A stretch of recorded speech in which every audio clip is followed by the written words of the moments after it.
Señores, buenas noches. Soy Luis Novarecio. Hasta las 22 los vamos a acompañar en Dicho Esto con Rosario Ayerdi, Nacho Ortelli y Martín Angulo, más nuestros móviles. Hay mucho para contarte. Si tenés consultas para hacerle a la ministra de Educación de la ciudad, lo puedes hacer a través de nuestras vías personales, nuestras redes personales. Se los vamos a transmitir a la ministra Acuña. ¿Cómo está hoy Alberto Fernández después de esta decisión? ¿Hay respaldo, títulos que repaso de la mesa? ¿Hay respaldo de los gobernadores? Hay respaldo de los gobernadores, pero pocos. ¿Te acordás de esa Argentina federal? De la Argentina federal que soñaba Alberto Fernández, sí. 24 jurisdicciones y demás. Bueno, solo 5 gobernadores salieron a hablar después de la presentación de la justicia de Horacio Rodríguez Larreta. Ni siquiera salió, por ejemplo, un Juan Mansur de Tucumán. Había respaldado anteriormente las medidas, pero no salió a hablar en el caso de Horacio Rodríguez Larreta. Bueno, contame el título post-reunión de Larreta. De paso, haremos una parte luego porque Nacho Ortelli ha sido mencionado a la hora de interpretar lo que piensa el presidente de la Nación. Nos explicarás el pensamiento de él. Pero reunión Larreta, Alberto Fernández y hoy, ¿a dónde estamos parados? Bueno, Luis, el encuentro y el cruce entre el presidente y Horacio Rodríguez Larreta generó que las grietas internas que tiene el gobierno, que tenía Alberto Fernández, queden por un lado de lado. En el gabinete, sobre todo. ¿Te acordás que la semana pasada se decía se va a Trota, que Bisotti está enojada? Bueno, te diría que esa puja la solidificó solidificó el gabinete. Bien, y Martín, obviamente mucho de la justicia en la política, ¿no? Exactamente. Hoy la educación en la Ciudad de Buenos Aires y en la provincia y en el AMBA está en manos de una docena de jueces. Hay muchas causas iniciadas en distintos lugares, todas con posibilidad de que en algún momento se activen con alguna decisión. Después lo vamos a ampliar. Sobre el filo de haberse terminado las vacunas para inocular, está llegando Ezeiza un nuevo cargamento de Sputnik V. Marcelo Padovani, buenas noches. ¿Cómo estás? ¿Cómo te va, Luis? Buenas noches. Este vuelo de Aerolíneas Argentinas Airbus A330-200, 19:35, aterrizó un rato antes. Vos sabés, estaba previsto que llegara más o menos a esta hora. A ver, ¿qué hora es? 20, más o menos a esta hora estaba previsto que llegara. Se adelantó un rato este vuelo que vino de Moscú y no directamente por primera vez. ¿Sabés por qué, Luis? Porque estaba sobrecargado, porque le pusieron 300.000 dosis más. Llegan 800.000 en total, en general llegaban 500.000. En este vuelo llegaron 800.000, tuvo que hacer una escala en Roma para cargar combustible y siguió el viaje aquí hacia el Aeropuerto Internacional de Ezeiza. Ya habló Pablo Seriani, que es el presidente de Aerolíneas. Te cuento esto cortito, Luis. Sí. Vos sabés que están trabajando en 2 vuelos para el día 24 y el día 29 con destino a Beijing para traer la Sinopharm. No se sabe todavía cuántas dosis, pero el plan de vuelo va en ese sentido, los días 24 y 29. Está Carla Bisotti, que en minutos más seguramente va a hacer alguna declaración, y el ministro de Obras, Gabriel Catopodis, también presente aquí en el Aeropuerto Internacional de Ezeiza. Hay 10 camiones hoy, Luis, para llevar las vacunas a los centros de distribución, vacunas que todavía siguen descendiendo de la bodega de este avión de Aerolíneas Argentinas. Luis. Bueno, allí lo tenemos a Padovani. Con esto, cifras redondas, Rosario, ¿se llega a una cantidad de vacunas en el país de? Casi 9 millones de dosis. Las de Sinopharm que se están tratando de traer, quedan 2 millones por contrato. Lo que dicen es que hoy empezaron las negociaciones para los planes de vuelo. China es muy estricta con el cronograma de plan de vuelos, por lo cual hoy empezaron las negociaciones y por eso puede durar algunos días hasta que le confirmen que pueden ir a buscar las dosis. En los anteriores vuelos se trajeron 900.000, por lo cual se podría cumplir la totalidad del contrato con Sinopharm. Decías, Marcelo, no sé si todavía lo tenemos allí, que el plan de vuelo tiene 2 fechas. El 24, que ayúdame con los días, sería sábado, viernes. Sí. El sábado. El sábado 24, domingo 25, el lunes 26, porque hoy es 19. 19 más 7, el lunes próximo. Sería que estaría llegando, si sale el vuelo el sábado, el cargamento de vacunas procedente de Beijing. Y el otro sería el día 29, Luis, si mal no recuerdo. 29, que saldría el vuelo para buscar más dosis de vacuna china, de una de las vacunas chinas, en este caso la Sinopharm, y llegaría al país creo que el sábado 1 de mayo, porque estamos 29-30 y el 1 de mayo, el sábado, estaría aquí en la Argentina ese segundo vuelo. Pero nos piden, Luis, porque esta es información que se está trabajando, que no generemos falsas expectativas. Es lo que se está trabajando, son, como dice Rosario, los planes de vuelo, pero todavía no hay nada confirmado. Lo cierto es que ha llegado este vuelo con 800.000 dosis y vamos a aclarar, son, 800.000 vacunas del componente 1. 800.000 vacunas del componente 1 de la Sputnik V. Bien, ahí estamos. Bueno, saber que a partir de este momento, con la vacuna, la Sinopharm tiene una diferencia, que son iguales las dos dosis. Recordemos, es la vacuna con alta efectividad de la China, no aquella que fue cuestionada, y no quiero decir que no funcione, para decirlo torpemente, que es la Sinovac. Esta es la Sinopharm, que tiene dos dosis idénticas, ¿no? Sí, y esta que llegó es la Sputnik, que tiene componente 1, es decir, que con este cargamento se van a vacunar a 800.000 personas que no estaban vacunadas hasta el momento. Claro, de hecho, en la ciudad de Buenos Aires, a partir de mañana, empieza a notar a los mayores de 65, Luis, por este tema de que tienen la expectativa de que les van a tocar vacunas. Bueno, el otro aspecto de estas situaciones son los controles que se están produciendo. Impresión de ustedes, a mí me parece que bajó mucho la circulación comparada con lo que teníamos, ¿no? Muchísimo. Bajó, hay acatamiento incluso en distritos en donde no hay controles. La gente no sale a la calle, los locales no abren sus puertas y las cierran a las 7 de la tarde. Escasas actas de infracción se hicieron en la capital, ¿no? ¿Cómo? Durante el día también. Yo no sé si pudiste ver el fin de semana. Hubo menor circulación durante el día que es algo que obviamente está permitido, circular durante el día. Hubo controles, pero están viendo que está bajando también la circulación de día. A ver qué pasa en Constitución. Gabriel Prosperi, buenas noches. ¿Cómo estás? Buenas noches, Luis. Pasaron 24 minutos de las campanadas de las 20. Ya estamos en el periodo de veda, de 20 a 6 de la mañana.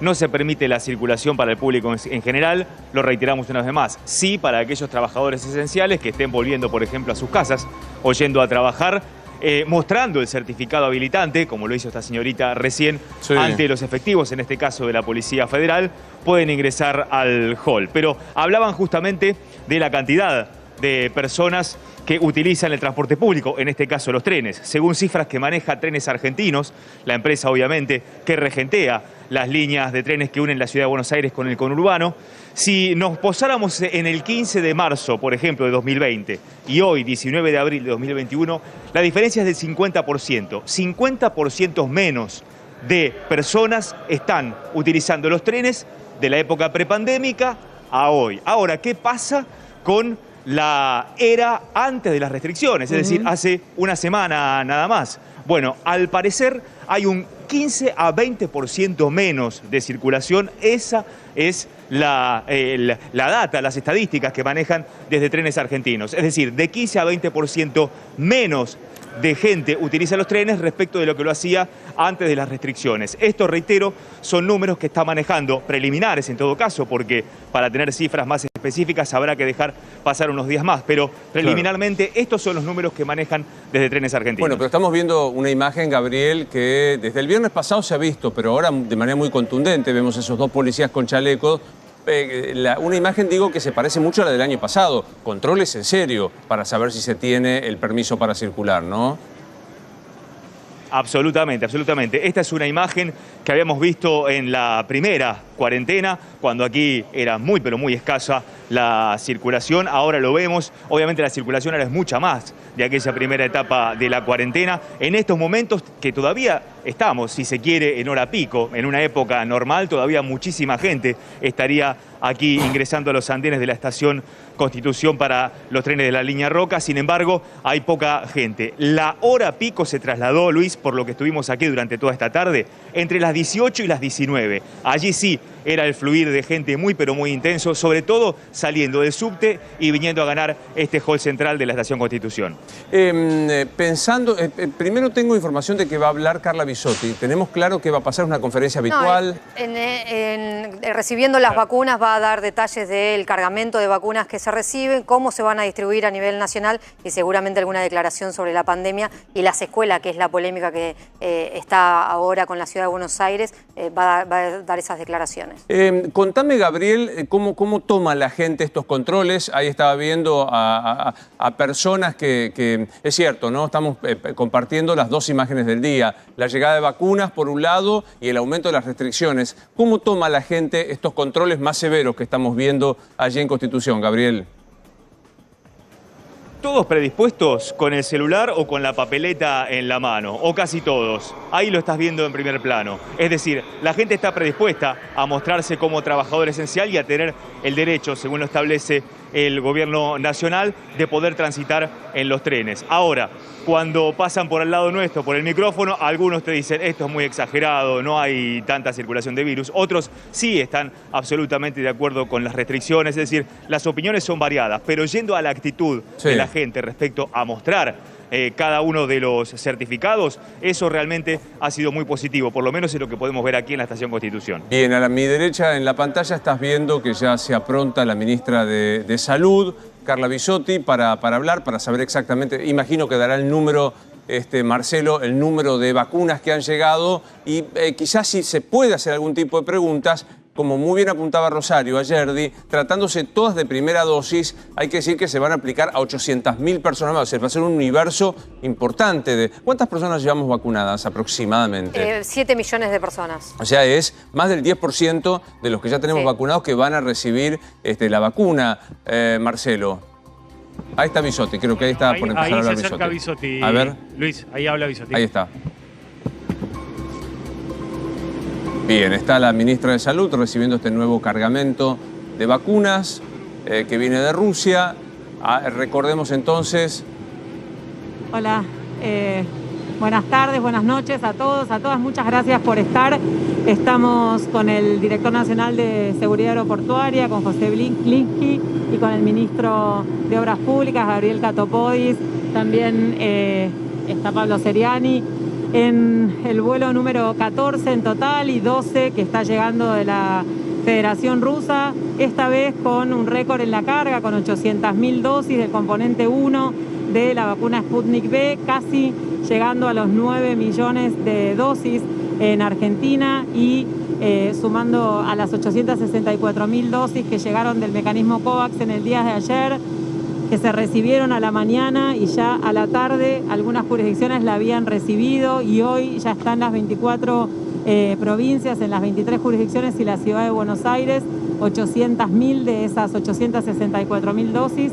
El equipo que está trabajando ahora para recibirlas, cargarlas al operador logístico y allí esperándolas para nuevamente empezar ese proceso de autorización de uso y de distribución a las jurisdicciones lo antes posible, para acelerar este proceso de vacunación, fundamentalmente a las personas mayores de 70 años. En Argentina ya se ha vacunado con una dosis el 70% de las personas mayores de 70 años y con estas dosis acelerar muchísimo ese proceso y seguir ampliando los grupos de edad va a ser muy importante para este objetivo que tiene Argentina, que es disminuir la mortalidad, y es por eso que estamos trabajando para seguir recibiendo la mayor cantidad de dosis lo antes posible. Así que agradecerle al ministro Catopodis, a José, a Pablo y a todo el equipo que está trabajando acá en Ezeiza y que está esperando las vacunas, y a cada una de las jurisdicciones también sabemos que las están esperando y rápidamente implementar todas las acciones para que pueda llegar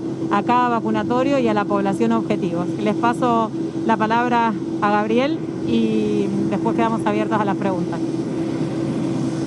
Bueno, buenas noches. Muy breve. Esta es la única prioridad que tiene el gobierno. Esta es la decisión del presidente de dedicar todos los esfuerzos, los ministros, el gobierno, a lo fundamental, a lo único que es importante, que es que haya vacunas, que haya camas, que haya respiradores, que podamos seguir cuidando la salud de cada argentino y de cada argentina. No nos vamos a distraer un solo segundo en otra prioridad que no sea. Bueno, allí están los dos ministros anunciando la llegada de más de 800.000 vacunas. Digamos que esto lleva un cierto alivio como para aflojar la tensión que hay, elevada a la enésima potencia por el tema educacional, me atrevo a decir, con este tema. Digamos, ¿qué se dice en la Casa Rosada? ¿Hay alguna idea de recomponer esto que es un vínculo absolutamente roto? No. O sea, Alberto Fernández está decidido, incluso antes de la reunión el vínculo estaba totalmente roto, aceptó la reunión solamente porque llegó de manera oficial, pero estaba dispuesto antes de la reunión a no ceder con respecto a las clases, más allá de la discusión epidemiológica que se dio entre los dos. Fue una charla cordial, pero muy fuerte también en cuanto a la política. Discutieron muy fuerte de política. Incluso una de las frases que le dijo Alberto Fernández, que lo dijo después, criticó después a Patricia Bullrich, pero Alberto Fernández le dijo a Horacio Rodríguez Larreta, mirá, si la campaña va a ser sus dirigentes tirando unos huevos en mi casa, avísenme, porque nosotros también podemos ir a su casa. Nosotros podemos ir a la casa de Macri, a la casa de Patricia Bullrich y a tu casa a tirar huevos como Patricia Bullrich vino acá a Olivos. Es un clima muy tenso y sin dudas en campaña, y los dos están en campaña electoral. Contame el lado B de esta reunión y lo que vino, Nacho. Bueno, Luis, sorpresivamente lo que generó esta disputa fue que se solidificara el gabinete. Había muchas internas, las hay, y probablemente las diferencias sigan existiendo después de todo de estos cruces, pero de alguna manera se apagaron, se postergan las discusiones, se posterga el internismo. Hay una frase que resonó en la Casa Rosada que tiene que ver con nos tenemos que dejar de pelear, ellos son Macri. Ellos, en el ellos incluyen a Horacio Rodríguez Larreta. De hecho, la frase que dejó muy fuerte Kicillof respecto a que lo terminaba conduciendo, también lo dijo Máximo Kirchner, lo terminaba conduciendo Larreta Mauricio Macri. Bueno, esto es lo que también empiezan o ya se instaló en la Casa Rosada. El apoyo de Kicillof de hoy, Luis, tal vez pasó desapercibido porque muchos hablaron durante el día respecto a las repercusiones, pero Kicillof dejó un fuerte apoyo a la Casa Rosada. De hecho, había pasado desapercibido una frase de Kicillof el fin de semana que daba cuenta de nosotros conseguimos las vacunas. Eso dijo Kicillof el fin de semana y las pusimos a disposición de la nación. Pero te diría que sirvió para descomprimir algún tironeo que había entre el gobierno nacional y la provincia respecto al chequeo del conurbano principalmente. Se le adjudicaba a Berni no haber controlado bien, no haber controlado los shoppings. ¿Te acordás que nosotros planteábamos el efecto, entre comillas, shopping? Bueno, eso quedó un poquitito de lado. Bisotti y Trota alinearon. Sí, alineados, Luis, totalmente alineados. Recordemos, Bisotti, Trota, Masmeoni y los sardeados, ¿no? O sea que claro que esa frase va a quedar. Sí, Luis, me pensé que es los sardeos. Los sardeos de Alberto, incluso con los propios tan cercanos, ¿no? Totalmente. Los sardeos de algunos funcionarios va a quedar. Y por otro lado también mensaje de dirigentes no oficialistas. Esto también cayó muy bien en la Casa Rosada. Por ejemplo, hoy Omar Gutiérrez dijo, basta de judicializar. No es razonable judicializar las medidas del Poder Ejecutivo. Y la verdad que termina Alberto Fernández beneficiado en la interna por este cruce con Horacio Rodríguez Larreta. Como decía Rosario, mucho enojo con Larreta, que de todas maneras este cruce termina beneficiando a Alberto Fernández. Contame qué gobernadores salen a respaldarlo a Alberto Fernández. Como decía Nacho, Axel Kicillof, el más fuerte, el más duro obviamente, porque habló de es repugnante que se utilice la justicia para atacar a los que tienen que ser en realidad cuidados. Omar Perotti, que es uno de los gobernadores que en un principio estuvo muy cercano a Alberto Fernández, que incluso fue uno de los primeros que cuando Alberto Fernández decidió, o sea, en realidad Cristina Kirchner decidió que Alberto Fernández sea el candidato a presidente, se encolumnó, porque estaba más afuera del frente de todos como otros gobernadores. Bueno, después la relación se discutieron bastante por distintas cosas, la coparticipación, por fondos y demás, y ahora se volvieron a arreglar y Omar Perotti salió también a bancar al presidente de la Nación. Uno que sorprendió es Omar Gutiérrez, más allá de Neuquén, más allá de que tiene diferencias con Horacio Rodríguez Larreta, es del Movimiento Popular Neuquino. Es un gobernador que sabe llevarse bien con los oficialismos, pero salió también fuerte a criticar que la justicia local responda bancando a Alberto, sí, ¿no? Exactamente, bancando a Alberto sin duda. Alicia Kirchner es otra de las gobernadores que participó y los que habían ya bancado a Alberto Fernández fueron los que tomaron las medidas de restricciones de clases. Catamarca, Formosa, La Rioja y Santa Cruz, también Alicia Kirchner. No hablaron algunos otros, como por ejemplo Juan Mansur, el gobernador más alineado con Alberto Fernández. Claro. Bueno, había hablado antes, cuando Alberto Fernández tomó las restricciones, dijo que estaban bien y que en el caso de que en Tucumán fuesen necesarias, las iba a adoptar, pero por ahora no adoptó estas medidas. Ahora, a mí me gustaría insistir con que es un desquicio que la justicia decida si mañana los chicos van a la escuela. O sea, es un disparate monumental, no tiene nada que ver. ¿Me contás? Porque hay un laberinto ahora. Hay una Cámara porteña que dice que sí, la Corte que recién parece que... ¿Me explicás cómo se sale de este laberinto? Mira, desde ayer a la noche, desde las 8 de la noche, cuando resolvió la Cámara en la ciudad, hasta hoy a las 12 del mediodía, se planteó un escenario, un tablero de muchas fichas en donde la justicia tiene hoy en su poder la decisión de si hay clases presenciales o virtuales mañana, pasado, el jueves, en cualquier momento. armamos este esquema. El fallo de la Cámara cambió absolutamente el escenario. ¿Por qué? Porque hoy en la mañana la Corte dijo, yo voy a intervenir. La demanda que el viernes presentó el gobierno de la Ciudad de Buenos Aires para que se declare inconstitucional el decreto que suspendió las clases presenciales, hoy la Corte dijo, voy a intervenir. Y le pidió al gobierno que opine sobre esa demanda, y la gran expectativa ahora está puesta en cuándo va a resolver la Corte Suprema. Paralelamente, el gobierno de Alberto Fernández también se presentó en la justicia. Fue la justicia en lo contencioso administrativo federal. Presentó lo que se llama un planteo de inhibitoria. ¿Qué significa esto? Le pidió al juez que le tocó el caso, que es Esteban Furnari, que le diga al gobierno, a la justicia de la ciudad, usted acá no puede intervenir. No tiene competencia, no resuelva nada. No resuelva nada. Inclusive el gobierno fue más allá y le dijo al juez, declare inconstitucional eso e intervenga usted. Por lo tanto, ahí tenés un tercer escenario. Justicia de la ciudad, Corte Suprema, justicia en lo contencioso administrativo federal. Y por otro lado tenés en la provincia de Buenos Aires dos presentaciones que hicieron intendencias de Juntos por el Cambio. La de Vicente López con Jorge Macri y la de San Isidro con Gustavo Pose, donde también fueron a la justicia con amparos y le dijeron, declare que en estos distritos sí se pueden dar clases presenciales. Decidimos nosotros que somos los intendentes. Exactamente. En el caso del amparo que presentó en Vicente López Jorge Macri, hoy temprano a la mañana un juez federal le dijo no, rechazó la medida cautelar y le dijo tiene que ir a la justicia de la provincia. Y todavía está, que además ya lo hizo, Jorge Macri presentó en la justicia ordinaria de San Isidro un nuevo amparo y está la expectativa de lo que ocurra con el amparo que presentó San Isidro, Gustavo Pose, que todavía no se resolvió. De todas formas, la Corte, si querés, al decir intervengo, es una suerte de ordenadora del resto de estas causas, más allá de que el resto de los jueces sí puede resolver e intervenir si lo considera. Bueno, nos vamos a ir a hablar con un amigo que está con nuestro compañero Nacho Botaro. Hola Nacho, buenas noches, ¿cómo estás?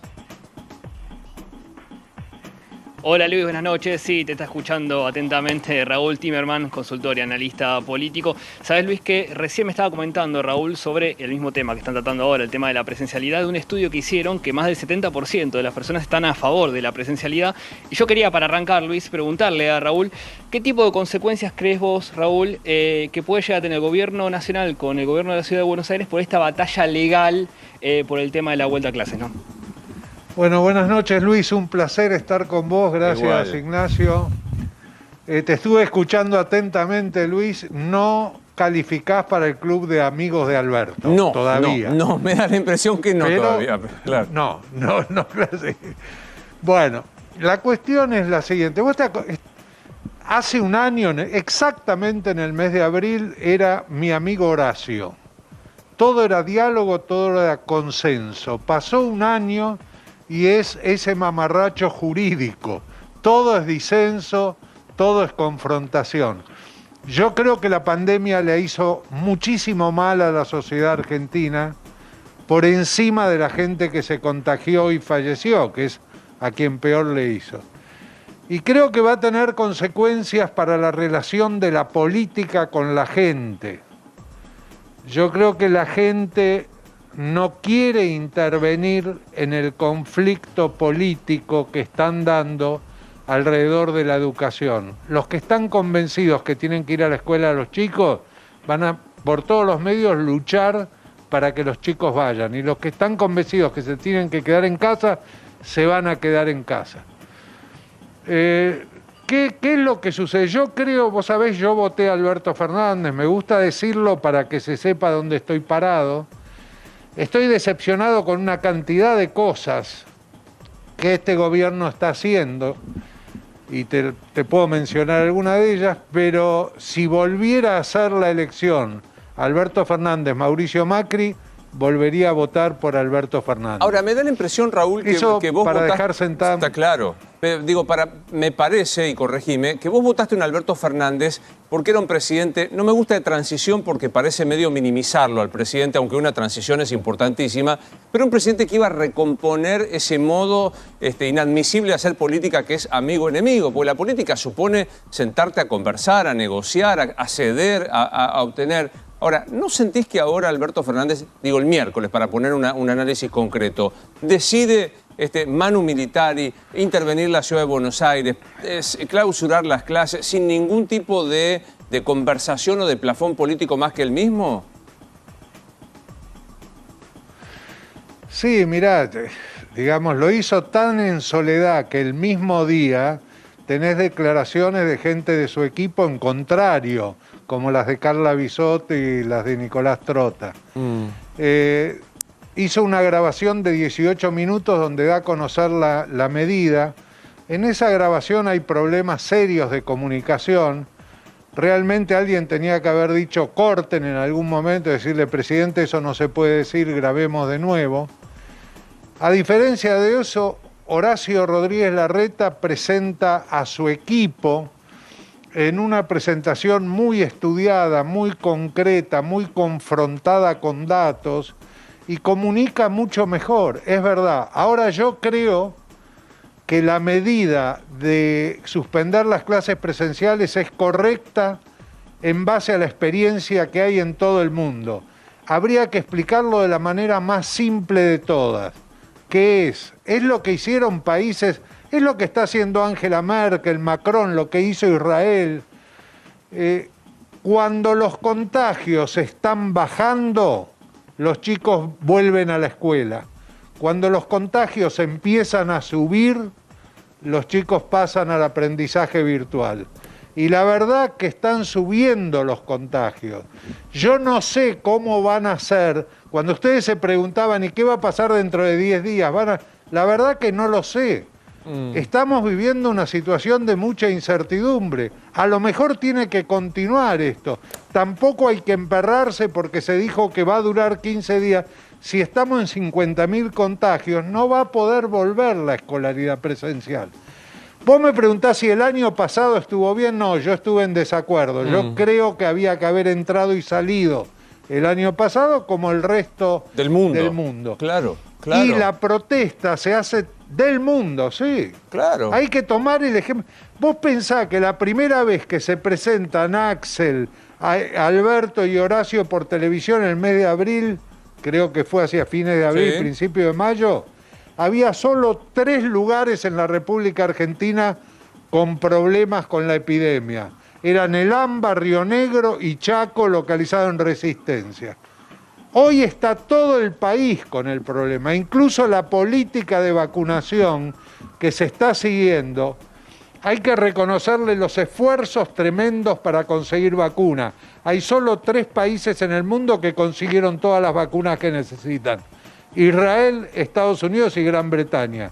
El resto de los países, incluso Rusia, que la produce, tiene serios problemas en el avance de la vacunación. Ahora, acá hicieron un enorme esfuerzo para conseguir vacunas. Bueno, más o menos, eso es verdad, Raúl, pero la política de vacunación... Más o menos, Raúl. Hicieron un enorme esfuerzo, no sabemos qué pasó con Pfizer. Vos decís lo de Pfizer. No sabemos qué pasó con Moderna, no se negoció con ningún otro, con otro laboratorio. Hubo una apuesta muy fuerte a la vacuna rusa, que afortunadamente respondió, no sé cómo decirlo, pero hubo una respuesta, y a la vacuna china, de AstraZeneca, que no apareció con toda una serie de discusiones que hoy tenemos. O sea, el resto... No apareció, efectivamente, recién creo... Sí.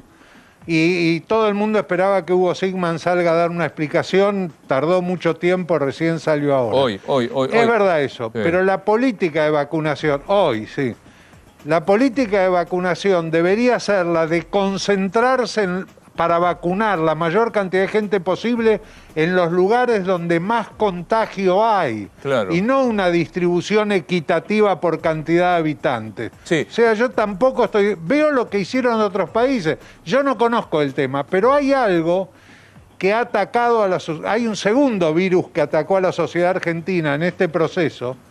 La batalla contra el virus del COVID es una guerra, y en la guerra, como siempre sucede, lo primero que se sacrifica, la primer víctima es la verdad.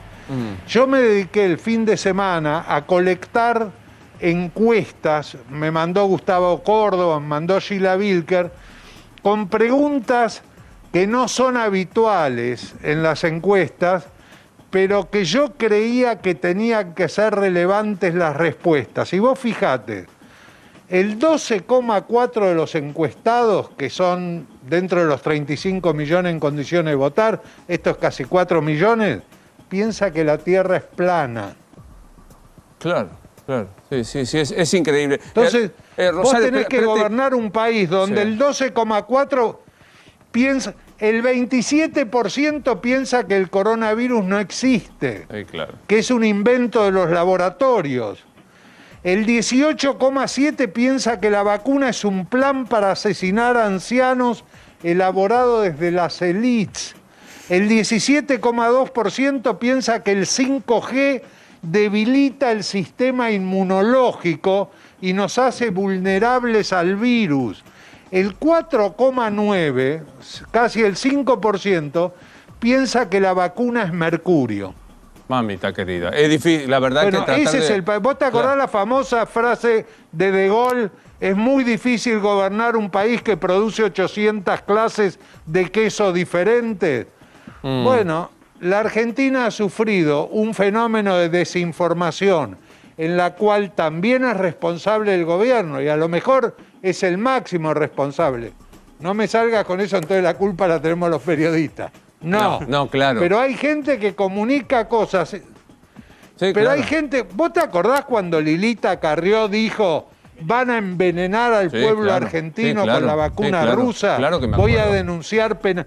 Bueno, la gente escucha esas cosas. Quiere Rosario hacerte una pregunta. Hay cosas que no se deberían poder decir. Zimmerman, esto de que Nicolás Trota diga que la presencialidad está garantizada, que Carla Bisotti diga que se va a poder ir a buscar a los chicos a la escuela, ¿debilita a los funcionarios o debilita al presidente?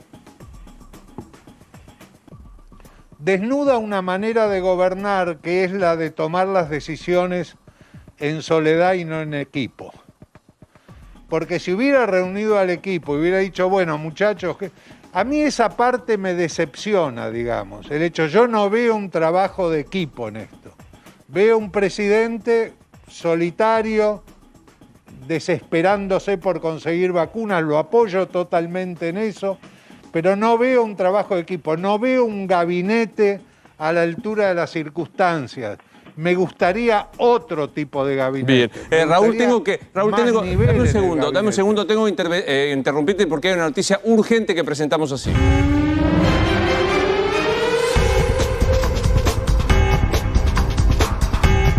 Nuevo fallo de la justicia que tiene que ver con Martín Angulo. Tiene que ver con la educación porque el juez en lo contencioso administrativo de la Ciudad de Buenos Aires, Guillermo Schleber, le acaba de ordenar al gobierno de la Ciudad de Buenos Aires, y te lo leo textual de la resolución, que no le debe computar las faltas ni le debe quitar las vacantes a aquellos alumnos cuyos padres decidan no enviar al colegio a sus hijos por la situación sanitaria y que debe adoptar las medidas necesarias a fin de garantizar la escolaridad virtual del colectivo involucrado en autos. En autos significa, son los padres que se presentan en una nueva causa judicial en la que le plantean a la justicia, ante la situación de emergencia sanitaria, nosotros optamos por no enviar a nuestros chicos al colegio. Ni me pongan faltas y denme educación virtual. Que me garanticen la educación virtual y que me garanticen también las vacantes. Esto es una decisión que acaba de dictar un juez en la Ciudad de Buenos Aires. Otro juez distinto. O sea, estamos en un estado de locura tan general que estamos ahora, nos hemos transformado todos expertos en lectores de fallos. Tenemos el recurso presentado por Horacio Rodríguez Larreta con competencia en la Corte que esperamos que llame a audiencia.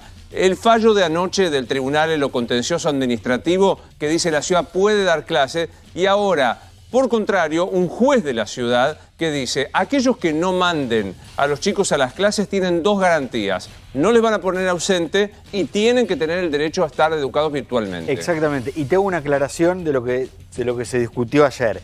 Este juez dice que esta medida va a estar vigente hasta tanto resuelva la Corte Suprema de Justicia de la Nación la demanda que inicia el gobierno de la ciudad. Es decir, este juez le da entidad a esa acción, dándole a la Corte esa competencia originaria de la que tanto hablamos.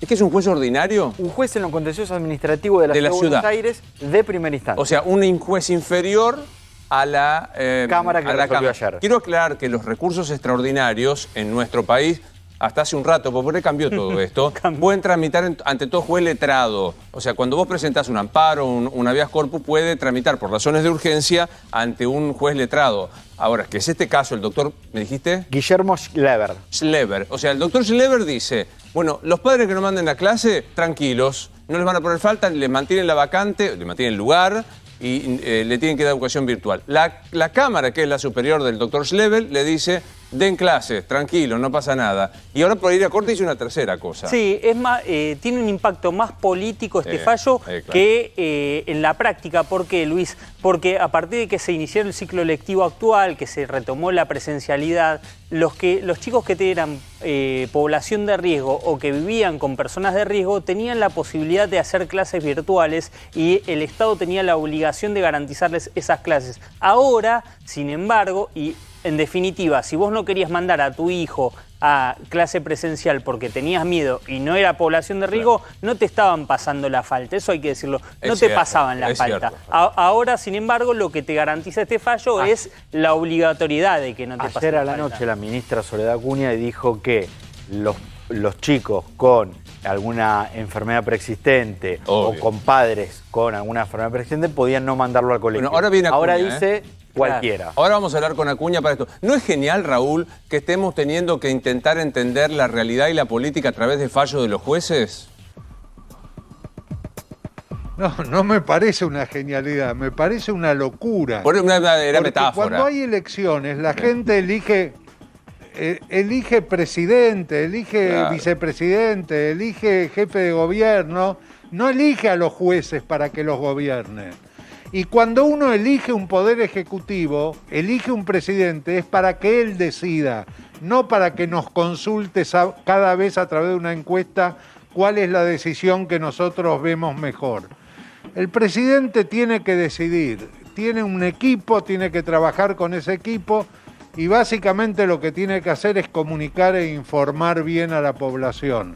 Yo creo que si el año pasado se hubiera actuado correctamente, entrando y saliendo de la cuarentena, entrando y saliendo de los colegios, este año se podría aceptar mucho más fácilmente la medida que hay que tomar en este momento cuando están subiendo los casos en forma vertical, como dice Lilita Carrió, la medida correcta es la de salir de la escuela. Pero es claro, lo que yo pienso. Yo comparto totalmente esto. ¿Ves? No encuentro para qué pelearte, Raúl, pero dame un ratito que vamos a ver si lo encontramos. No digo, comparto lo que estás diciendo y a esto agregaría, si frente a una medida antipática, como es encerrar a la gente, no dar clases y demás, vos le sumaras un cierto consenso político, la medida sería aceptada con mayor tranquilidad, no con este nivel de tensión que hay, que es mucho más propio de la política que de la epidemiología.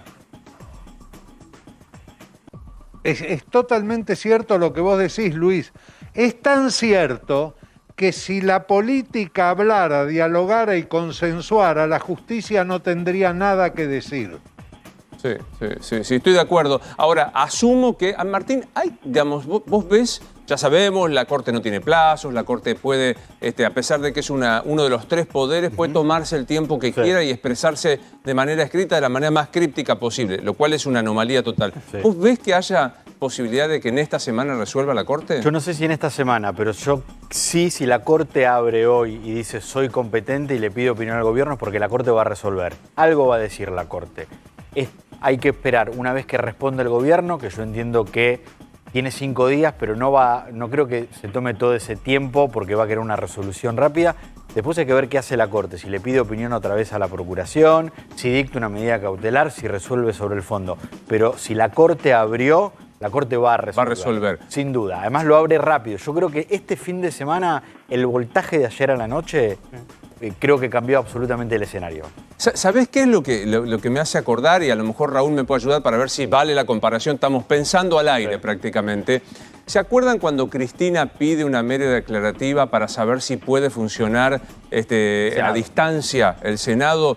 y la Corte contesta de una manera diciendo, bueno, esto no es un tema nuestro, señores, acá hay división de poderes, ustedes tienen que legislar. Me da la impresión de que se me ocurre que puede intentar decir esto, Raúl, es decir, che, esto es una tarea del Ejecutivo, ordenar la educación, establecer la seguridad, es de ustedes, no me vengan a traer esta cuestión y toma, de todas formas, en el caso de las sesiones tomó una decisión. Claro, pero si decidiera esto con este caso en particular, o le resuelve el camino al gobierno, o en todo caso al gobierno porteño. Si el tema es un tema de la política en sí, alguno de los dos va a tener la posibilidad de decidir. Ahí, ¿qué pensás de en qué lugar queda la Corte, Raúl?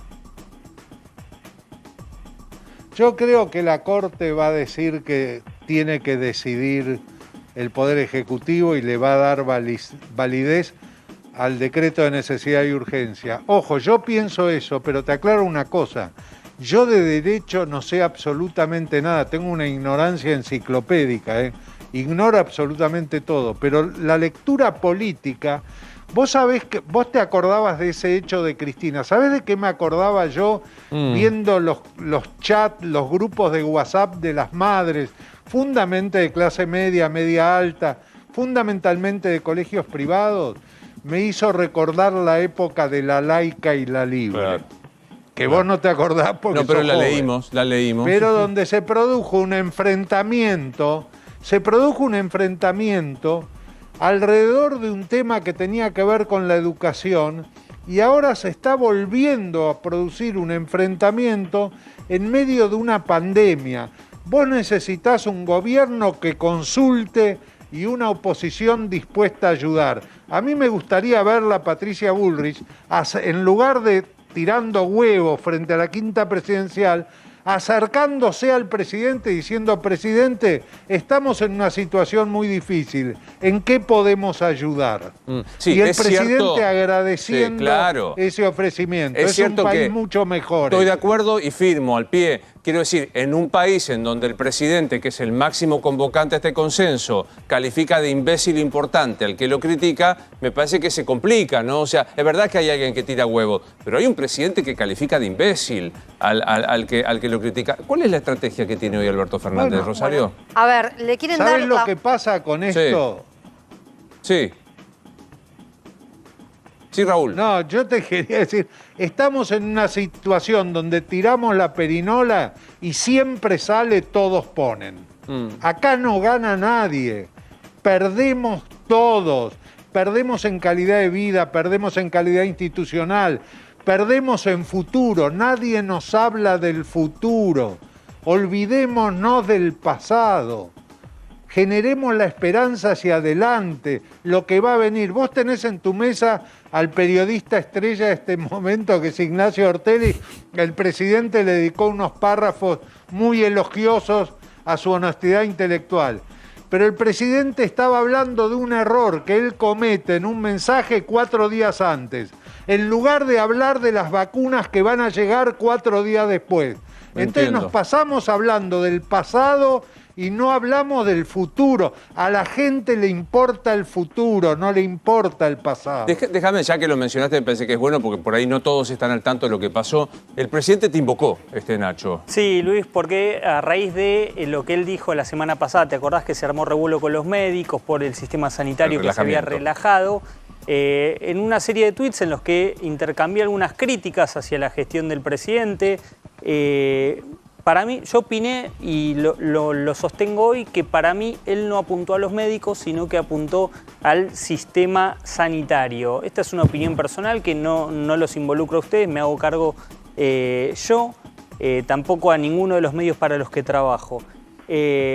Y el fin de semana, el sábado, un personaje en redes sociales, digo personaje porque no era una persona, evidentemente era un troll, me preguntó por qué había dicho eso yo. Bueno, entonces le expliqué, le escribí que no mencionó a los médicos, sino al sistema sanitario, que cuando los casos bajaron, que dijo Alberto Fernández que cuando los casos bajaron, los casos de coronavirus, se retomó la atención de otras cirugías que no eran respectivas al COVID, y que para mí, respecto a los médicos, no se había referido, que cuando le pifiaba yo lo decía, que para mí este no era el caso.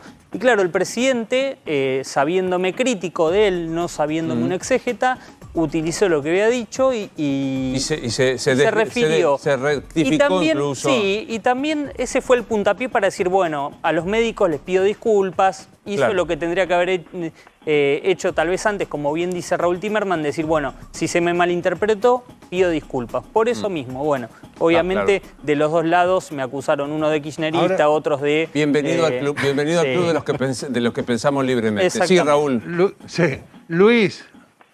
Luis, fíjate vos, qué clima enrarecido estamos viviendo, todas las aclaraciones que tuvo que hacer Ignacio Ortelli. No los involucro a ustedes, es una opinión personal mía, no involucro a los medios periodísticos en los cuales trabajo. Todo eso en un clima de paz y armonía es innecesario. Sí, claro, porque hablamos, digamos, para los que lo conocemos, a Nacho Ortelli sabemos de lo riguroso que es profesionalmente, pero esencialmente de lo buena leche que es laburando y como más como persona. No hace esto esa aclaración, pero estamos tan locos que él tiene que aclarar. Ojo que yo lo critico, Alberto, pero en esta le tengo que decir que no era para... Es una cosa disparatada. Gracias, Luis. Yo te preguntaba, Elena, si piensa esto. Sí, te preguntaba, la estrategia del gobierno ante la Corte. Obviamente que le quieren dar la mayor celeridad posible. Ya están trabajando los abogados de la jefatura de gabinete conducida por Santiago Cafiero con los abogados de la procuración de Carlos Saninis en base a un informe epidemiológico que ya entregó Carla Bisotti. El foco obviamente está puesto en el riesgo sanitario. Lo que va a decir este texto es que son medidas razonables, temporarias, proporcionales al riesgo sanitario y necesarias para proteger la salud pública en el marco de una emergencia sanitaria. Hay muchas dudas en el gobierno, hay muchas dudas de Alberto Fernández por cómo puede fallar la Corte Suprema, sobre todo porque hablan de muchas internas, obviamente, entre los miembros de la Corte. Ahora, el ministro de Justicia, Martín Soria, empezó a tender puentes con la Corte Suprema desde hace semanas. Y en esto dicen, ojo que esto puede ser un cambio en cuanto a los fallos y en cuanto al vínculo de la Corte con el gobierno, por lo cual el ministro Martín Soria asegura que puede haber buenas noticias por parte de la Corte tendiendo estos puentes desde hace semanas. Bien, bueno, la impresión que uno tiene, Raúl, es que debería volver a hacerse algo que es tan elemental como política. No judicializarlo y sobre todo política en una situación de crisis sanitaria la más grande que ha vivido la República Argentina. Recomponer las herramientas de la política, ¿me equivoco? No te equivocás en absoluto, Luis. Es elemental que a través del diálogo, aunque tengan posiciones diferentes, hay una cantidad de temas sobre la que es fácil ponerse de acuerdo. Proteger la salud de la población, buscar el mejor mecanismo para protegerla en un plan de largo alcance, tal como la pandemia lo pueda permitir, es lo más elemental de todo. Yo creo que el conflicto enferma a la población. El diálogo y consenso sirve para sanarla. Como siempre, un placer escucharte, Raúl, que pronto nos podamos ver aquí. Gracias a Nacho Botaro. Me quedó así porque ya la tengo sentada la ministra de Educación de la ciudad, a quien le vamos a preguntar todo lo que vos quieras. Abrimos nuestras redes sociales, personales, para preguntarle. Raúl, me queda solo una cosa para decirte. Fuiste desafiado al aire por Viviana Canosa, que dice que te ama. ¿Tenés algo para decirle?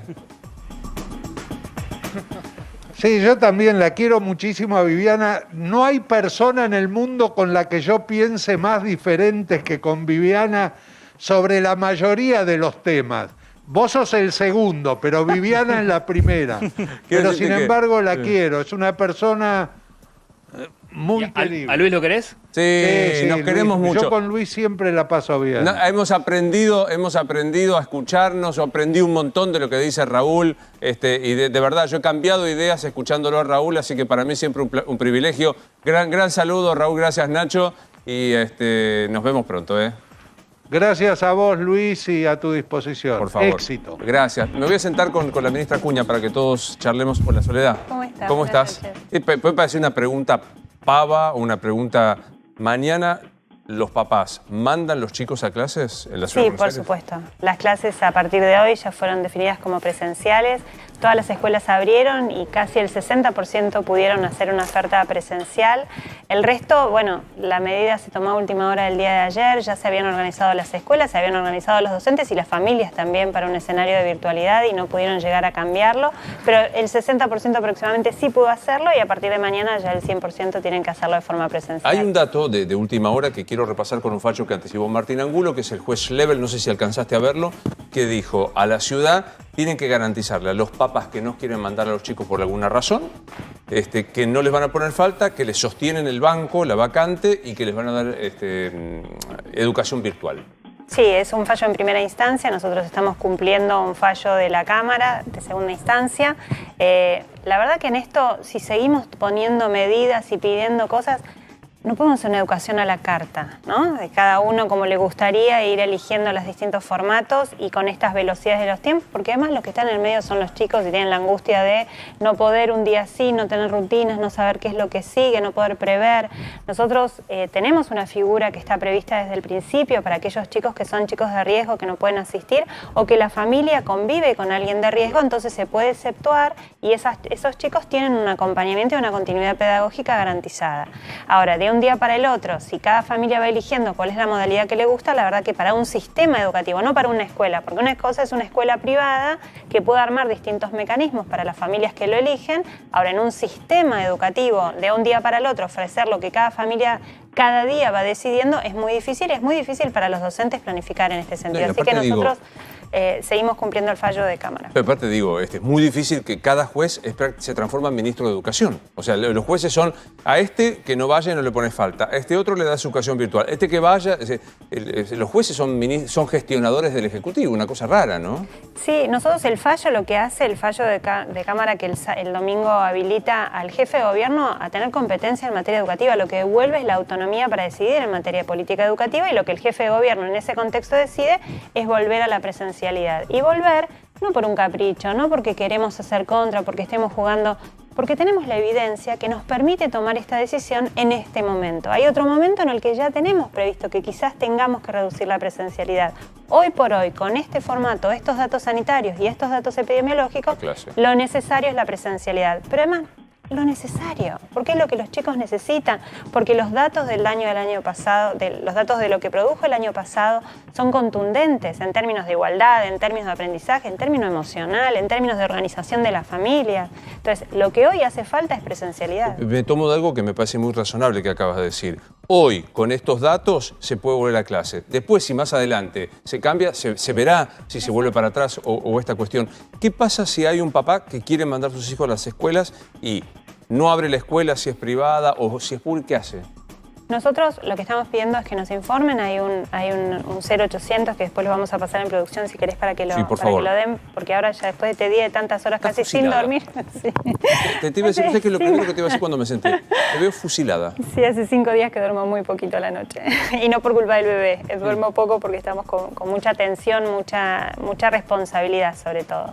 Pero después les pasamos el 0800, pues es un número que es un canal para que las familias se comuniquen con el ministerio, donde nos pueden dar la información. Nosotros no queremos que nos denuncien, sino que nos informen y nosotros con esa información trabajar desde el consenso y desde el diálogo con cada una de las escuelas. No vamos a multar, no vamos a quitar subsidios, no vamos a sancionar, vamos a ir a dialogar y explicar las razones por las cuales hoy es necesaria la presencialidad. Pero les pedimos a las familias que nos lo informen, ya les paso el número. Ahora vamos a pasar, seguramente alguien de tu equipo nos lo va a pasar para decirlo. ¿Cuántas burbujas están pinchadas? Que es el nuevo término. La burbuja que haces y que se tiene que venir para abajo. Mira, en la ciudad organizamos todas las escuelas y todos los chicos, tanto públicas como privadas, en 45.046 burbujas, que funcionan todos los días. 45.046. 46 burbujas, todos los días. En este último mes, nosotros vamos haciendo el seguimiento epidemiológico con los equipos del Ministerio de Salud diario, pero damos las cifras mensuales para hacer el seguimiento. Solo suspendimos el 2% de las burbujas. Cada uno, obviamente, en su caso, cuando le suspende la burbuja de su hijo, le parece que es un montón. Cuando en una escuela se repite, parece una barbaridad. Pero cuando vos mirás los números agregados, te das cuenta que es muy poquito. O sea, el 2%, 45.000 no sé hacerlo, sería 4.500 el 10, serán 2.000. No sé, ¿alguien me ayuda con el 2%? No, menos. No, menos. 800. ¿Cuánto, perdón? 800. 400. ¿800? 800. Entonces, lo que digo es, para una familia, en mi caso, a mi hijo se le suspendió 2 veces la burbuja en estos 2 meses. Y es una barbaridad porque mi hijo en casa rebota por las paredes. Ahora, cuando vos mirás el número agregado, te das cuenta que es muy poco. ¿Y por qué es poco? Porque la escuela es un espacio seguro. No porque lo dice la ministra, porque la evidencia lo dice. Cuando vos mirás la cantidad de personas que circulan en una escuela entre docentes, no docentes y estudiantes, son cerca de 755.000 personas. En el último mes, menos del 1% de las personas dieron COVID positivo. Si vos después ves de esas personas que dieron positivo, que no sabemos dónde se contagiaron, pero son personas que van a la escuela, el 0,89%, hacemos un seguimiento de cada persona que dio positivo, se llama desde el Ministerio de Salud, se hace la encuesta de acompañamiento. ¿Sabes cuánto se reproduce al interior de cada burbuja el contagio? 0,012%. Entonces, la escuela con protocolos es un lugar seguro. Trabajar con chicos con protocolo no es una actividad de riesgo. ¿Hablaste con Trota después del miércoles? No, todavía no pudimos hablar. ¿No los atendió? No. Voy de vuelta con la pregunta. Desde el miércoles hasta ahora, ¿el ministro de Educación Nacional no les atendió el teléfono? No. ¿Y cómo lees eso? Supongo que al principio debe haber sido también difícil para él acomodarse a un miércoles hasta las 2 de la tarde, acordando y consensuando que las aulas es lo último que se cierra, que los ministros de Educación tenemos que defender la presencialidad y 4 horas después un presidente dando marcha atrás en eso y poniéndolo en una posición incómoda. Supongo que habrá tenido que primero entender cuestiones propias de su espacio y de su gobierno. Y ahora, bueno, estamos esperando que nos confirme una audiencia, porque más allá que no nos pongamos de acuerdo en este punto, porque probablemente tengamos posiciones diferentes, hay un montón de cosas que sí tenemos que seguir consensuando. Esto que te decía, hoy los datos dicen que podemos tener presencialidad. En algún tiempo ¿qué dato objetivo cambia. podamos tomar para decir suspendamos? ¿Y cómo? Porque cuando vos decís suspender no es todo o nada. Nosotros tenemos, cuando vos mirás, por ejemplo, los datos de contagio por edad, te das cuenta que la curva salta. Y siempre hablando de la Ciudad de Buenos Aires, porque esto también es importante focalizar en esta unidad geográfica. En la Ciudad de Buenos Aires, cuando vos mirás la tasa de contagio por edad, te da que a los 16 años es donde la curva salta. La cantidad de chicos que se contagian es mucho más alta de 16 años que los de 10 años. Entonces vos mirás eso y decís, bueno, los chicos de 16 años, 17 años están en 4º, 5º año de la secundaria. Tienen más autonomía para estudiar. Podrían tener un esquema de virtualidad más fácil de sostener que uno más chiquito de primaria que está empezando la alfabetización. No me sorprende la inicial que necesita la contención. Hay escenarios cuando vos mirás las estadísticas que te permiten tener estrategias diferentes para cada momento y eso también lo tenemos que consensuar. Lo mismo que los planes de sostener cómo definir los contenidos prioritarios, cómo vamos a evaluar, cómo va a pasar un chico que se evalúa de una manera acá y pasa a otra jurisdicción.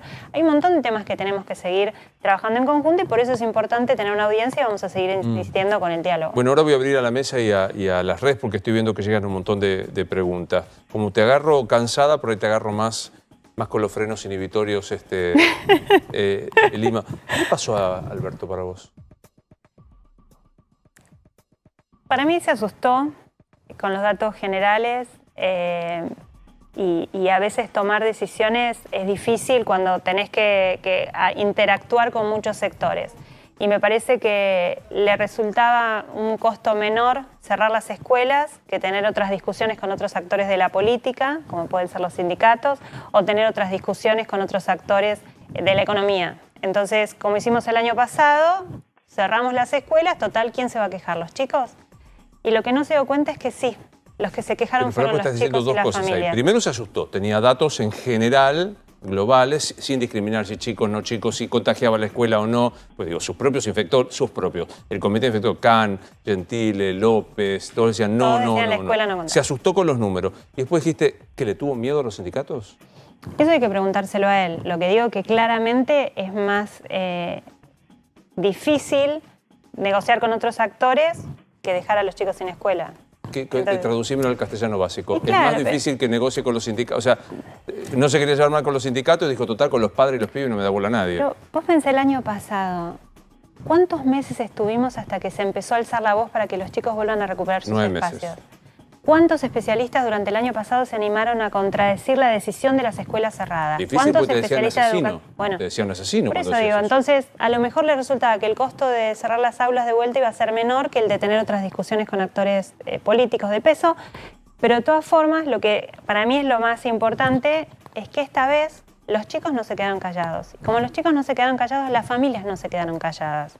Y lo que pasó, y esta última presión, te diría que ya empezó el año pasado, fin de año, donde nosotros decimos siempre, el 17 de febrero en la ciudad empezaron las clases, porque Horacio Rodríguez Larreta tuvo lesión política, porque yo y mi equipo tuvimos la vocación de hacerlo, pero sobre todas las cosas, porque las familias no iban a permitir otra cosa, las familias se pusieron a exigir el derecho a la educación a sus hijos. Y ahora pasó lo mismo, la reacción de las familias, empezando por los chicos, a decir, no queremos esto, necesitamos el aula. Y los padres que aunque estuviesen en contra, veían la necesidad de sus hijos, dijeron, basta, esto no. Y me parece que el costo esta vez resultó más alto de lo que preveían. ¿Cuántos docentes, grosso modo, tiene la ciudad?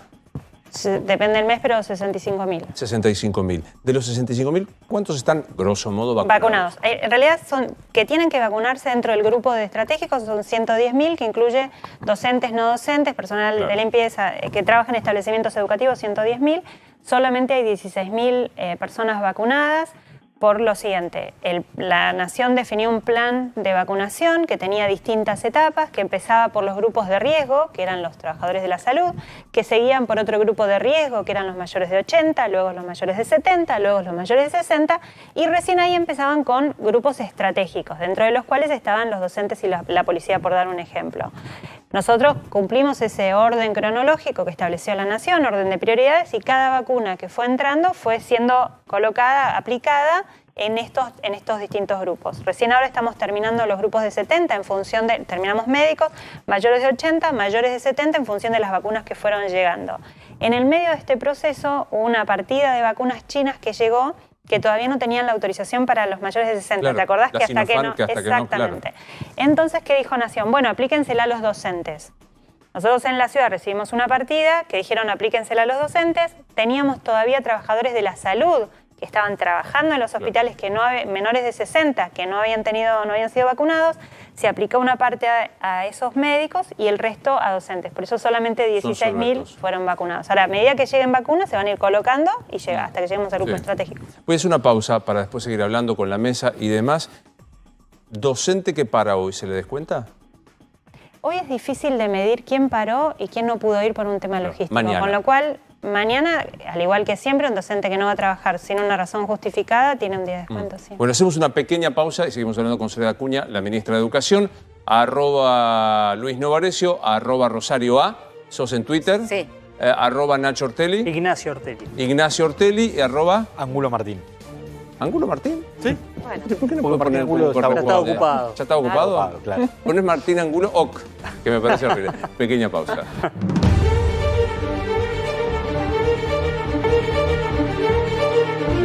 Estamos hablando con Soledad Acuña, la ministra de Educación de la Ciudad de Buenos Aires. Preguntas que más o menos has respondido, pero te las vuelvo a... Sandra dice, por favor, decime cómo hacemos porque en la escuela donde yo voy hay paro de todos los maestros. Es una escuela de gestión estatal. Si nos ayuda, claro, podemos decir. Pasando por la producción. Totalmente. Tengo miedo. Mi hijo está bien de salud y nosotros también, pero me da miedo enviarlos. ¿Puedo tomar la decisión de no enviarlo? Pregunta Roxana Herbert.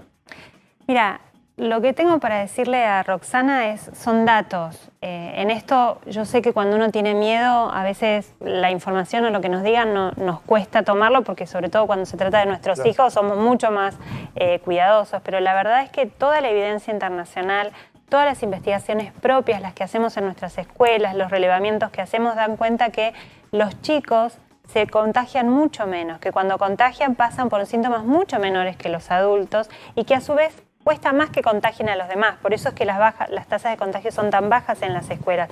Por eso la Sociedad Argentina de Pediatría se manifestó el jueves en contra de esta decisión de cerrar las aulas y dijo que trabajar con niños no es una tarea de riesgo, y menos cuando se trabaja con protocolos como los que tenemos en escuela, donde los chicos van con barbijo, los docentes tienen barbijo y la máscara de acetato, están a 2 metros de distancia, los espacios son espacios ventilados con una ventilación adecuada. Entonces, la verdad que el contexto del aula es mucho más segura que otros espacios donde transitan nuestros hijos. Es más seguro que estén en la escuela con protocolos a que vayan a jugar a la casa de un amiguito o que vayamos a un espacio cerrado, cosa que pasa, que sigue pasando. Entonces, la verdad que la escuela es un lugar que les enseña a los chicos a trabajar y a manejarse con los protocolos, que a su vez les permite compartir y desarrollarse y seguir aprendiendo. Y todos los especialistas también lo que marcan es que es mucho peor que estén en casa sin socializar, sin poder aprender entre pares, sin poder desarrollarse. El impacto el año pasado desde lo emocional fue enorme. Nosotros hicimos una encuesta junto con la Fundación INECO a todas las familias de escuelas de gestión estatal, un grupo muy grande, y nos respondieron el 70% de las familias que sus hijos habían tenido trastornos de sueño, trastornos de alimentación, cambios en su conducta, trastornos de ansiedad. El 85% nos dijo que sus hijos estaban mucho más preocupados y eran menos felices. Rosario. Sí, le pregunto en la práctica hasta dónde afecta verdaderamente la presencialidad estas restricciones de 15 días y hasta dónde no es una pelea política. Y le leo un mensaje de una amiga, la hija va a Lenguas Vivas, va un día por semana a clases. El resto de la semana desde que inició las clases es virtual. O sea, ¿hasta dónde toda esta movida por 2 días de clase presenciales? Mira, primero que nuestra mayor incógnita, nuestra duda es cómo saber que son 15 días nada más, ¿no? Porque como no sabemos los parámetros que se utilizaron para definir que ahora con estos indicadores había que suspender, no sabemos por qué en 15 días qué cosa va a haber cambiado para decir que sí. El año pasado empezaron siendo 15, terminaron siendo 7 meses. Lo segundo, que los datos que nosotros tenemos concretos en términos del impacto en lo que es aprendizajes, en lo que es igualdad de oportunidades, en lo que es lo socioemocional, nos muestran que cada día cuenta. Cualquier docente que vos le preguntes, del nivel primario sobre todo, con los chicos más chicos del primer ciclo, primero, segundo y tercer grado, en cuanto a la alfabetización te van a contar y te van a decir lo importante que han sido cada uno de estos días de presencialidad a lo largo de estos 2 meses. Luego, en la ciudad, el 75% de las escuelas pudieron cumplir el sistema que nosotros propusimos, que es que todos los chicos, todos los días, vayan al menos una jornada simple. Las escuelas que no pudieron hacerlo, estamos trabajando, incorporando los purificadores de aire. Por ejemplo, hoy estuvimos en el Normal 3 hablando porque faltaban todavía en algunas aulas purificadores que les permitan habilitar esos espacios para que los chicos vayan todos los días. Entonces, a partir de ahora, los de 7º grado, por ejemplo, que estaban yendo algunos días sí, otros días no, van a ir todos los días. Y así estamos avanzando en la mayoría de las escuelas. Son muy pocas las que están haciendo este esquema con tan poca presencialidad. Me llama la atención lo de lenguas, le pido a mi equipo que ya lo registren porque no teníamos registrado que haya algún año que estuviese, no sé si de primaria o de secundaria, es el caso de la persona que te preguntó, pero en general, ya te digo, el 75% tienen todos los días, todos los chicos, al menos una jornada simple. Claro. Pero ahí te doy, Nacho, pero acá el amigo Carlos Figueroa, que me dice, hace periodismo comprometido con la gente y no le preguntes lo que ella quiere, entonces le pregunto, ¿qué quiere que te pregunte? Me dice, en febrero en la Ciudad de Buenos Aires había 500 casos, hoy 3.000. Lo único que cambió son las clases. Se sigue el protocolo, pero los casos aumentan. ¿No es una demostración que si en febrero había 500 y ahora hay 3.000 y se agregaron las clases, esto dice que las escuelas contagian? No, por 2 motivos. En primer lugar, porque cuando uno analiza la curva de contagios en la Ciudad de Buenos Aires, te das cuenta que el pico vuelve a subir, no el 17 de febrero cuando empieza la presencialidad, sino alrededor del 14 de marzo. Esto lo explicó bien el viernes el ministro de Salud. Y en ese momento, no ahora para explicar, sino en ese momento, el análisis que hicieron desde el Ministerio de Salud, las cuestiones epidemiológicas del momento, lo que marcaban era que había habido un grupo de días, 4 o 5 días, no recuerdo, que marcaron, con mal clima, donde todos volvimos a meternos a los espacios cerrados, sin ventilación, sin cuidado, y eso había generado una mayor tasa de contagio. Pero fue un mes después del comienzo de la presencialidad. Sí, y lo segundo, son los datos de contagio en las escuelas. Solo el 0,89% de las personas que asisten a las escuelas se contagiaron. Eso te da la pauta que en las escuelas no solo no hay más contagios que en el resto de la ciudad, sino que al contrario, cuando se detecta, se logra frenar la transmisión del virus. Sí, Nacho. Sí, ministra, yo lo escuché a Quirós, también lo escuché al presidente. Hay unos gráficos que da cuenta Martín Barrionuevo, es un legislador provincial de Corrientes que siguió muy de cerca la evolución estadística de la pandemia, y la verdad que ahí hay un punto en el que me hago preguntas y tengo interrogantes. Barrionuevo da cuenta de que hubo un aumento entre la franja etaria de 0 a 20 años, pero principalmente entre los 0 y los 9 años, mayor en estos últimos tiempos, que coinciden con el inicio de clases. Entonces yo lo escucho a Quirós decir que no son un factor de contagio en las aulas, la escucho a usted y no tengo por qué no creerle. Ahora, también hay una realidad estadística que me está marcando lo contrario. tal vez no era cuestión de sentarse a hablar con el presidente, sentarse a hablar con el gobierno y decir, bueno, ¿de qué manera podemos tomar nuevas decisiones que no impliquen ni el cierre absoluto y tampoco la presencialidad tal como se dio hoy, que no se hizo programadamente, no tuvo una buena sintonía con el gobierno nacional? ¿No había un camino alternativo? Mira, tu pregunta tiene dos partes. La primera, sobre las estadísticas en concreto, te digo que es verdad, aumentaron la tasa de contagios de 0 a 10 y de 10 a 19, aumentó proporcionalmente a la cantidad de contagios y a la cantidad de testeos que se están haciendo, aumentó toda la cantidad de contagios. Aumentó más. Pero si vos mirás aumentó más que en otras franjas. Pero el grupo, que es lo que dije antes, el grupo que más aumentó, si vos mirás la curva de la ciudad de Buenos Aires, no te estoy hablando del resto del país, te estoy hablando de ciudad de Buenos Aires, la curva crece de forma desigual al resto, o sea, curva salta a partir de los 16 años, de 16 a 19. No así en los casos de 10 hasta los 19, que es el corte que se hace en ciudad de Buenos Aires. Por eso digo que es importante, y esto sí, entrando a la segunda parte de tu pregunta, tiene que ver con los consensos. Nosotros miramos y tomamos las decisiones por la unidad geográfica mínima, que es la Ciudad de Buenos Aires. Y esto lo habíamos consensuado entre todos los especialistas de salud y educación y entre quienes estábamos armando los distintos protocolos de las aulas. ¿Por qué? Porque ya el año pasado nos habíamos dado cuenta que no podíamos tomar decisiones de educación como si fuese todo lo mismo la Ciudad de Buenos Aires que Tierra del Fuego, que Santiago del Estero, porque las condiciones son distintas. Entonces ahí acordamos que incluso al interior de una provincia se tienen que tomar por la unidad geográfica mínima. Esto es, en una provincia, por departamento, por municipio, en el caso de la ciudad es una sola. Ahora, cuando tomó decisiones el presidente el miércoles, lo hizo creando una unidad geográfica nueva que no tiene respaldo jurídico ni funcional, bueno, funcional sí, pero no político ni jurídico, que es el AMBA. Entonces, compara la situación de Ciudad de Buenos Aires con municipios del conurbano, donde puede ser que haya muchas cosas en común, pero en términos educativos hay muchas diferencias. Por ejemplo, sobre cómo se traslada la gente para ir a la escuela. Ahora, hasta el miércoles nosotros teníamos un acuerdo, habíamos dialogado, habíamos trabajado una cantidad de horas enorme entre todos los actores para ponernos de acuerdo.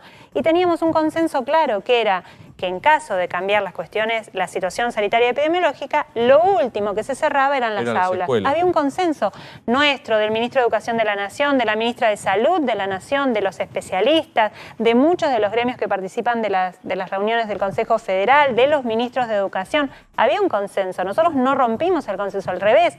Pero todo el tiempo intentamos que ese diálogo existiera para llegar a estas conclusiones. Acordate que en agosto nosotros empezamos a pedir la presencialidad.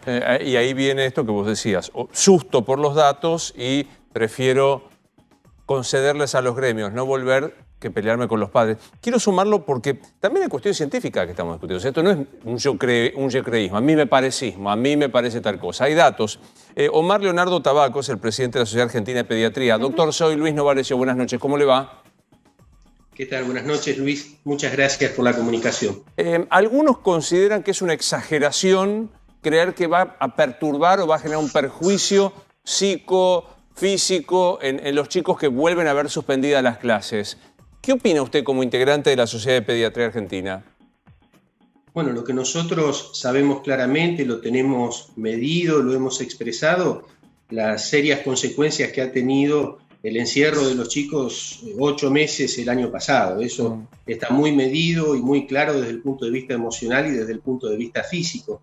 Por eso desde el año pasado con la Sociedad Argentina de Pediatría venimos trabajando e interpelando a todas las autoridades para generar condiciones seguras para lograr la presencialidad a partir de marzo 2021. Y desde este año hemos trabajado con las autoridades sanitarias y educativas nacionales en los más altos niveles y nos hemos puesto de acuerdo que los protocolos generan condiciones de seguridad dentro de la escuela, y esto lo hemos compartido hasta el martes de la semana pasada, haciendo trabajos juntos y un conversatorio en todas las redes del Ministerio de Educación de la Nación, donde participó también el ministro Trota, donde participaron las máximas autoridades del Ministerio de Salud, donde debatíamos justamente con padres y con docentes esta seguridad que habíamos logrado dentro del aula. Por lo cual, sin lugar a dudas, nosotros, una vez tomada la decisión, junto con UNICEF, nos hemos expresado en un documento donde pedimos que esta decisión sea por el menor tiempo posible y en la jurisdicción más acotada posible donde donde sea imprescindible, porque justamente no podemos volver, bueno, a la tragedia del año pasado, vuelvo a repetir, desde el punto de vista educativo y desde el punto de vista sanitario para la pediatría. O sea, con los protocolos lo que usted está diciendo, doctor, es las escuelas no son lugares contagiadores y la presencialidad garantiza un mejor nivel de salud psicofísica, por lo cual hay que extremar hasta las últimas consecuencias la posibilidad de suspender las clases presenciales. O sea, absolutamente. Hoy está claro que los chicos no son especiales difusores, propagadores del virus, ni que tampoco son especiales receptores. Hoy por hoy está claro que trabajar con chicos no es una situación de riesgo, en tanto y en cuanto se respeten los protocolos con respecto al distanciamiento, al uso de barbijo, al uso por el personal docente y no docente del equipo de protección personal, y las cifras que compartíamos con el Ministerio de Educación hasta el martes pasado daban cuenta de que la cosa venía funcionando bien, 0,3% de los alumnos y 0,9% de los docentes. Hasta ese momento, en cifras vuelvo a repetir, del Ministerio de Educación, daban cuenta de que, bueno, hasta ese momento eran seguras. Está claro. Obviamente, Luis, al momento de tomar las decisiones, probablemente intervengan en ese panel de control de las decisiones otras variables. Ahora, la de salud y la educación, esos botones estaban en verde, sin lugar a dudas. Martín, querías hacer una pregunta a la ministra. Sí, teniendo en cuenta los parámetros que usted marcaba al principio, diciendo que si los números cambian, sí se va a quitar la presencialidad. Para poder llevarle alguna certeza a los padres y a las madres que nos están mirando, ¿a partir de ustedes de qué número de contagios, de burbujas pinchadas, de aumento de la curva dentro de las escuelas o fuera de las escuelas, ustedes sí estarían pensando en que no haya clases presenciales? Lo primero es que no estamos pensando en un escenario donde de un día para el otro se suspende toda la presencialidad. Lo que decimos es, mirando la evidencia, mirando los datos, tomar políticas focalizadas que permitan reducir la movilización o la tasa de contagio en determinados grupos, pero cuidar a aquellos que más escuela necesitan, los más chicos, los que menos autonomía tienen, los que han tenido dificultades para sostener trayectorias pedagógicas, quienes han abandonado la escuela o están en riesgo de abandono. Ese dato de igualdad de oportunidades es tremendo en la Ciudad de Buenos Aires. Imagínate en otras jurisdicciones con otras características socioeconómicas. 25% más de chicos que en el 2019 abandonaron, no están en condiciones de abandonar o en posibilidades de abandonar si no los seguimos caso a caso, uno a uno, casa por casa. Entonces, en estas condiciones nosotros definimos por lo menos 4 escenarios donde, en función del análisis, no de una, sino de varias variables que incluyen la cantidad de casos, pero también la edad de los contagiados, cuántas camas hay en terapia, cuántos vacunados hay, o sea, una serie de factores que le hacen analizar a la gente de salud que nos va diciendo, bueno, necesitamos regular mayor o menos movilización de gente y nosotros entonces ir proponiendo escenarios educativos a esos escenarios sanitarios epidemiológicos que nos plantean de salud. Pero lo importante es que nunca es de un día para el otro todo nada, sino habiendo aprendido del año pasado, habiendo aprendido de la experiencia de los países que ya pasaron por esto y tomando decisiones adecuadas para no perjudicar a quienes no tienen que ser perjudicados. Doctor, Evelina Bustamante plantea esto, que no se considera que los niños yendo a las escuelas pueden contagiarse, por más que no son efectos propagadores, como usted decía, y de esta manera contagiar a sus abuelos o a las personas mayores. La circulación de los niños yendo a la escuela, permaneciendo en las escuelas, ¿puede favorecer que los adultos mayores que ellos frecuentan se contagien con más facilidad? Bueno, estamos hablando en ese caso, sin lugar a dudas, de una situación indirecta, por así decir. Creo, en lo personal, no me consta, pero que el traslado hacia la escuela ha sido uno de los motivos que llevaron a tomar esta decisión. Es probable y hay formas de administrar el transporte y evaluar cuánto se carga el transporte realmente con el traslado de los niños a la escuela. Sí, un dato, ¿no? Perdón que lo interrumpa, doctor. También dato estadístico que me sorprendió. 7 de cada 10 alumnos que van a las escuelas porteñas no van en transporte público. Eso en general, Luis, es una situación que se da en otras partes del país. O sea, la mayor parte de las veces la decisión de a qué colegio mandar a un chico tiene que ver con la proximidad del colegio al domicilio. Es decir que probablemente, sin poder hablar de cifras concretas, esto que usted refiere es lo que representa también el traslado en la mayor parte de las jurisdicciones del país. O sea, en general se elige por proximidad la escuela, tanto la primaria como la secundaria. Sí, Rosario. Sí, le pregunto, anoche Horacio Rodríguez Larreta tardó en tomar la decisión si tenía que ver con la estrategia judicial y si en todo caso también consultan con el expresidente Mauricio Macri porque se ve un gobierno más radicalizado.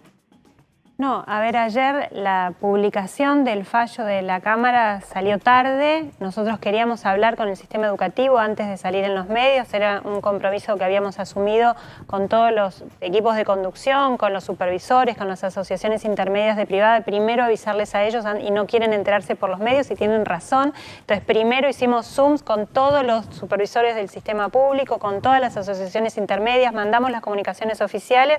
Mientras tanto hablamos también con los aliados que forman parte de Juntos por el Cambio y luego salió el jefe de gobierno a hacer la conferencia, pero tuvo que ver con lo tarde que salió la resolución, el tiempo que nosotros necesitamos para comunicarle al sistema, que era lo importante, y después el tiempo sí de la comunicación a la sociedad en general por parte del jefe de gobierno. Lo que es impactante es que no haya diálogo, o sea, porque se entendió que el miércoles estaba todo mal.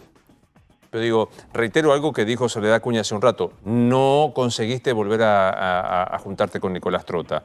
Pues digo, ahora, más allá de lo que pase en estos 15 días, hay que diseñar un plan a futuro, o sea, tener como una especie de tablero de comando para decir, che, veamos qué sucede. Vos mencionabas muy bien, si se agrava la situación, ojo que de 16 para arriba son más complejos, pero no los chiquitos de educación inicial. Digamos, ¿y esto qué va a seguir? ¿Yendo a la justicia? ¿Lo va a terminar decidiendo un juez? No, a ver, nosotros apostamos al diálogo desde el momento en que el presidente... Teníamos hasta las 2 de la tarde, insisto, un consenso. Esa misma noche el presidente rompe con los consensos y toma una decisión sin discutirla, sin comunicarla, sin consensuarla, como se venía haciendo hasta ahora durante todo el año de pandemia, donde al menos se hacían consultas o se informaba antes de tomar este tipo de decisiones. La semana anterior habían estado dialogando sobre un tipo de decisiones a tomar, se pusieron de acuerdo en cuáles, se estaba viendo el impacto de esas medidas y salió el presidente a tomar otras sin habernos consultado, pero hasta las 2 de la tarde ese día estábamos dialogando y consensuando. Al otro día lo que hizo el jefe de gobierno fue decir, quiero juntarme con el presidente, quiero hablar esto, quiero llevarle mis argumentos y mis razones basadas en evidencia sobre las medidas que son necesarias y las que nos impactan negativamente. Y eso hizo. Cuando el presidente lo recibió, que nosotros agradecemos que lo haya recibido, reconocemos que fue bueno el gesto, pero además que fue bueno el clima de la reunión, digamos, claro. Aunque no hayan cambiado las posiciones, pero pudimos acercarle, nos dimos cuenta ahí que el presidente estaba tomando variables que nosotros no estábamos mirando porque no eran de la ciudad, que tenían que ver con los datos de transporte, entonces le acercamos después de eso otra información, estuvo dialogando Juanjo Méndez con el ministro Meoni sobre los datos de transporte para ver por qué el presidente hablaba de números que nosotros teníamos distintos. Digo, nosotros siempre buscamos el diálogo, Horacio desde el principio busca el diálogo. La peor decisión política que nos aplicaron o el mayor castigo fue el quite de la coparticipación y consulta de un día para el otro. Y al otro día el jefe de gobierno estaba pidiendo una audiencia y sentándose a dialogar. Doctor Tabaco, hay muchos papás y mamás que están acá y dicen, yo quiero que mis hijos vayan a las escuelas, los chicos quieren ir a las escuelas, pero yo tengo miedo que enviarlos pueda ser un foco de contagio. ¿Qué les responde? En realidad, lo que venimos diciendo desde la Sociedad Argentina de Pediatría, que la escuela es un lugar seguro, que gestionando las formas de llegar a la escuela no tiene por qué ser ese traslado una situación de mayor riesgo, que es muy probable que los chicos estén más seguros dentro de la escuela que fuera de la escuela, y que en realidad lo que nosotros pedimos a todas las autoridades desde la Sociedad Argentina de Pediatría, que se le dé centralidad a la pediatría en la toma de decisiones. El año pasado la pediatría puso el hombro en función de proteger a los adultos, sobre todo a los adultos mayores. Sabemos las consecuencias que ellos han tenido por esto. Entonces pedimos que se empiece a pensar en modo pediatría todas las decisiones. Nosotros vamos a acompañar a todas las autoridades con nuestra presencia cuando así se nos solicite y como lo venimos haciendo, llevando lo que podemos llevar, que es evidencia científica. Bien. Y todos juntos podemos lograrlo, pero acá tenemos que estar todos de acuerdo y participando todos. Gracias, doctor, muy amable.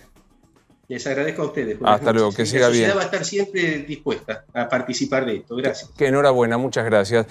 Mariano Larretape pregunta, ¿cómo hacemos los docentes que vivimos en provincia y damos clases en Buenos Aires para que el transporte público podamos viajar? es personal esencial, los docentes son personal esencial, tienen autorización de viajar y tienen prioridad en el transporte público, de hecho. Pero con este decreto del presidente, ¿no se quita al docente de la condición de esencial si no puede ir a dar clases? No, porque las escuelas igualmente siguen abiertas para, en caso de que se suspendiera la presencialidad, igualmente siguen abiertas para dar la comida, para garantizar la continuidad pedagógica, para poder preparar los materiales, o sea, los que no le deberían negar el acceso. No, siguen siendo personal esencial, sigue vigente el pase en la SUBE como personal esencial y tienen además prioridad. Y de hecho, una de las medidas que implementamos durante el día de hoy, que el jefe de gobierno anunció ayer, es, entendiendo que era una preocupación del presidente el tema del traslado hacia la escuela, lo que compete a Capital, empezamos a trabajar en, por un lado, garantizar que en los puntos de concentración del transporte, Retiro 11, Constitución, hubiese más concientizadores y más agentes de tránsito, garantizando que se diera prioridad a los docentes y estudiantes para subirse a los medios de transporte público. En general es el colectivo lo que se utiliza dentro de Capital. Luego pusimos muchísima más gente en la calle acompañando en la entrada y salida de las escuelas para que no se generaran concentraciones de familias en la puerta y esto fuese algo que el presidente ya había manifestado que le preocupaba, entonces para que no se diera esa imagen de posible esquema o situación de contagio. Entonces hay maneras, como dijo recién el doctor, de garantizar que el traslado y la movilización de gente sea segura. La mayoría de la gente en la ciudad se traslada caminando o en bicicleta, en auto particular a las escuelas, no en colectivo. 1 de cada 4 se sube a colectivo. Hoy tienen prioridad para subirse, con lo cual, habiendo además un 20% más de colectivos desde que iniciaron las clases presenciales, digo, es una manera cuidada. Placer, gracias por haber venido. Gracias. Mañana hay clases. Mañana hay clases. Pausa, ya volvemos. Contame cuál es la estrategia de Larreta con el tema Patricia Bullrich. Bueno, así como en el gobierno dicen que Larreta ya está en campaña, Larreta dice no. Me complica la gestión, hay una preocupación muy fuerte por la gestión a partir de todo lo que está pasando, pero le resuelve un tema que es el ala dura de Juntos por el Cambio. Esta interna que tiene Larreta, el enfrentamiento con el gobierno nacional, la oportunidad de enfrentarse decididamente al presidente casi sin quererlo, le resuelve o al menos posterga las discusiones internas de Juntos por el Cambio. Hay una frase que resuena acerca de Larreta que es: Alberto, aunque nosotros no querramos, nos está haciendo la campaña, Luis. ¿Por qué? Porque obviamente ya se empieza a hablar de la figura de Horacio Rodríguez Larreta. Tiene un dilema Larreta que debe definir qué hace. ¿Juega Vidal? ¿Le pide a Vidal que juega o la guarda? Ese es un tema que seguramente va a estar resolviendo más cercano de junio que cuando tenga que cerrar las listas. Me queda un título para usted y nos estamos yendo. La expectativa en lo judicial es que el gobierno conteste al planteo que hizo hoy la Corte, que se declaró competente para intervenir en el caso, y la gran pregunta es ¿cuándo va a resolver la Corte? Una vez que el gobierno le conteste, ¿qué va a hacer la Corte? Mañana mismo.